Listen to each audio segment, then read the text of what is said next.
ஏமாறும் ராசிகள் அப்படின்னு காலபுருஷ தத்துவப்படி சில ராசிகள் இருக்குது.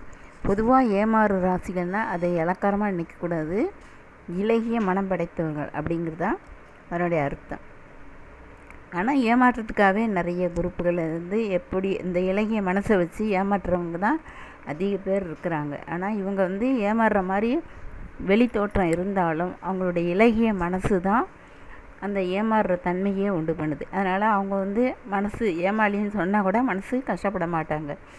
ஏன்னா அவங்களுக்கு நம்ம உதவி தானே செஞ்சோம் அப்படின்னு அந்த பெரிய நோக்கோடு அவங்க மனசை திருப்திப்படுத்திப்பாங்க. ஆனால் வெளியில் சொல்கிறவங்க மட்டும் ஏமாறும் ராசிகள் அப்படின்னு சொல்லுவாங்க. ஆனால் இது சில ராசிகள் காலபுருஷ தத்துவப்படி ஏமாறும் ராசிகள் அப்படின்னு இருக்குது. அது எந்தெந்த ராசினா மிதுனம், கடகம், சிம்மம், கன்னி, தனுசு, மீன ராசிகள். இந்த ராசியெல்லாம் தன்னுடைய இலகிய மனசினால் எதிரிகள் ஈஸியாக ஏமாற்றிடுவாங்க. ஆனால் அவங்க ஏமாத்துறதா நினச்சிப்பாங்க.